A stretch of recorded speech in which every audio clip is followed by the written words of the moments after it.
নমস্কার, দেখছেন জিও পলিটিক্স এ আমি বাবুল সিজ। 12ই ফেব্রুয়ারি বাংলাদেশের নির্বাচন এবং এই নির্বাচনকে ঘিরে বাংলাদেশের পরিস্থিতি খুবই উত্তাল। যে কোনো সময় যে কোনো জায়গায় মব লিঞ্চিং বা আক্রমণ এই ধরনের ঘটনাগুলো কিন্তু ঘটছে। একটি রিপোর্টে বলা হয়েছে প্রায় 645টি মাইনরিটি কেসেস ঘটেছে, অর্থাৎ যখন থেকে বাংলাদেশের ইলেকশন ঘোষণা হয়ে গেছে এই পর্যন্ত প্রায় 645টা মাইনরিটি কেসেস সেখানে ধরা পড়েছে। বিভিন্নভাবে তাদের টর্চার করা হয়েছে, মারা হয়েছে, ঘর বাড়ি জ্বালিয়ে দেওয়া হয়েছে, জমি দখল করে নেওয়া হয়েছে, মেরে ফেলা হয়েছে। এই সব বিষয়গুলো নিয়ে টোটাল 645টি কিন্তু কেস দাখিল হয়েছে। বাংলাদেশের নির্বাচন সংক্রান্ত ডেট যত কাছাকাছি আসছে ততই কিন্তু এই ঘটনাগুলো বাংলাদেশের রিপিট হচ্ছে। অনেক সময় ব্যক্তিগত কারণ, অনেক সময় জাতিগত কারণ, অনেক সময় পার্টিগত কারণ, এইসব কারণগুলো দেখিয়ে কিন্তু সেখানে এই ঘটনাগুলো, এই কেসেসগুলো ঘটছে। তবে যে সরকার বর্তমানে সেখানে রয়েছে, অন্তর্বর্তীকালীন সরকার, সেই সরকারের তো বিশেষ কোনো ক্ষমতাই নেই।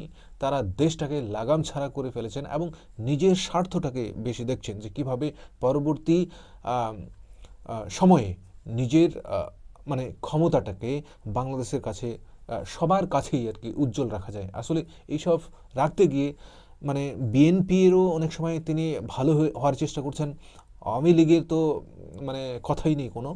তারপরে বাকি এনসিপি বা অন্যান্য যে পার্টিগুলো আছে, জামাতি ইসলাম, তো এদের ভালো হওয়ার চেষ্টা করছেন।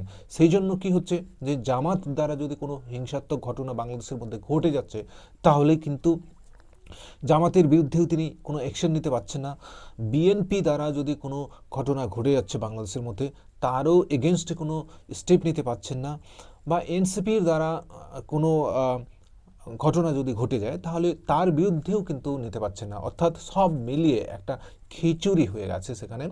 পরিস্থিতি খুবই খারাপ, বা যেটা মেনে নেওয়া যায় না বা স্বীকার করে নেওয়া যায় না যে এতটা কঠিন পরিস্থিতি এবং এই সরকার মোকাবিলা করতে এতটাই ব্যর্থ থাকবে।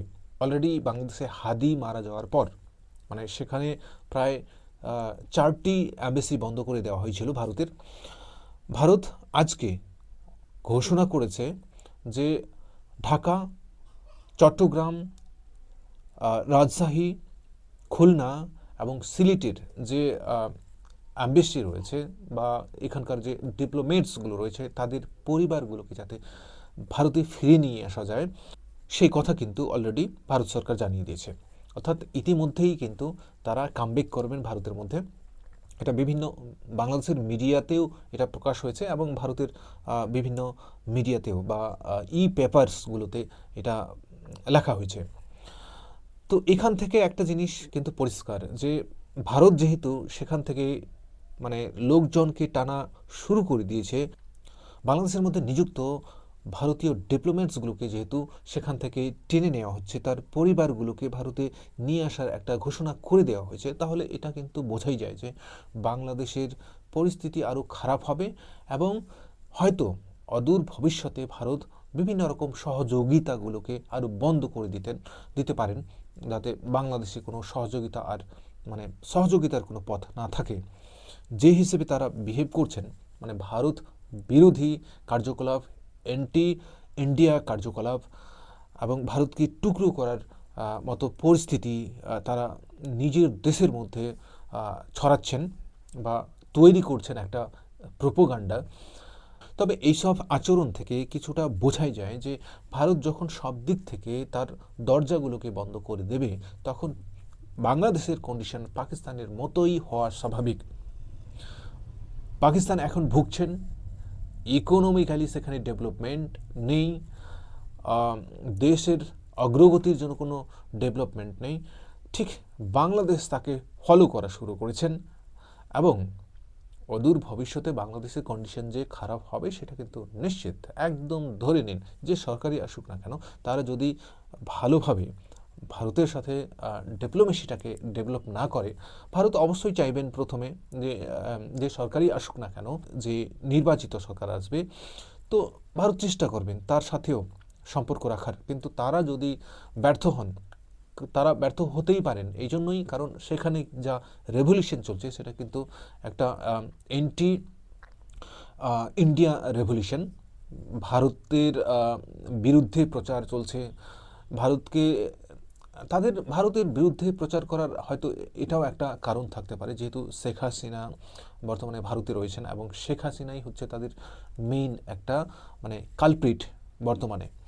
সো এই কালপ্রিট তারা মনে করছেন যে ভারতের মধ্যে রয়েছে। আচ্ছা, ভারত কেউ একজন শরণ নিয়েছে, তো ভারত শরণ দিয়েছে, কিন্তু এতে এতে ভারতের অন্যান্য যে দিক, সেই অন্যান্য দিকে কিন্তু বাংলাদেশের মানে প্রতি কোনো খারাপ আচরণ কিন্তু করেনি, এখনও পর্যন্ত করেনি।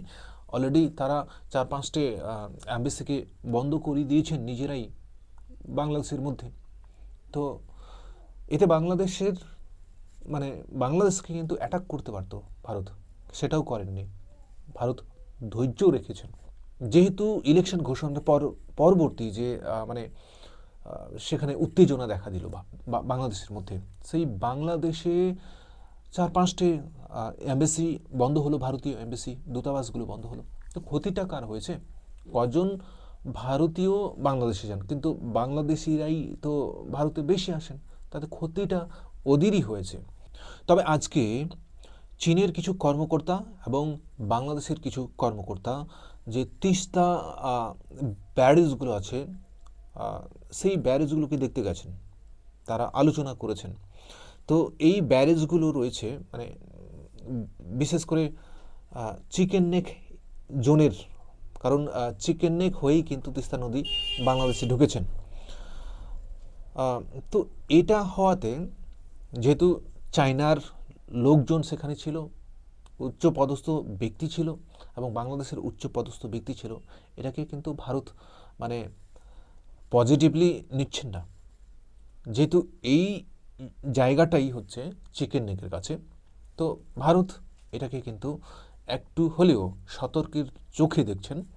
আমেরিকার প্রেসিডেন্ট ডোনাল্ড ট্রাম্প ইরানের মধ্যে তার সেনাবাহিনী প্রবেশ করার একটা তোড়জোড় কার্যকলাপ চালিয়েছিলেন, কিন্তু ইদানিং তিনি আর সেই ইন্টারেস্টটাকে দেখাচ্ছেন না। অপরদিকে ডোনাল্ড ট্রাম্পকে মেরে দেওয়ার হুমকি এসেছে, এবং এই জন্য ডোনাল্ড ট্রাম্প আজকে একটা বিবৃতি দিয়েছেন এবং তিনি জানিয়েছেন পরিষ্কার ভাষায়, যদি ডোনাল্ড ট্রাম্পের ওপর হামলা হয় তাহলে কিন্তু ইরানকে বিশ্বের মানচিত্র থেকে মুছে দেওয়া হবে। এটা ডোনাল্ড ট্রাম্প কড়া ভাষায় প্রতিক্রিয়া জানিয়েছেন ইরানকে।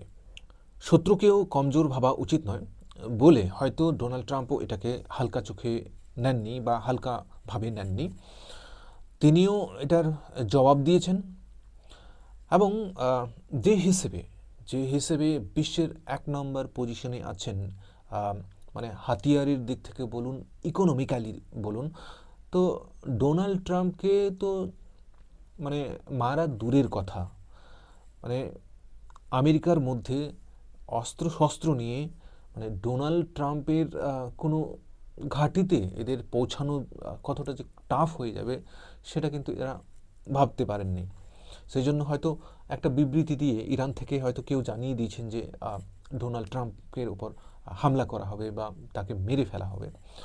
তো যাই হোক, ডোনাল্ড ট্রাম্প এটা বুঝে গেছেন যে শত্রুকেও কখনো হালকা চোখে দেখা উচিত নয় বা হালকা মনে করা উচিত নয়। তিনিও বিবৃতি দিয়েছেন যে দেশটাকে মানচিত্র থেকে মুছে দেওয়া হবে এই ধরনের ঘটনা যদি হয়।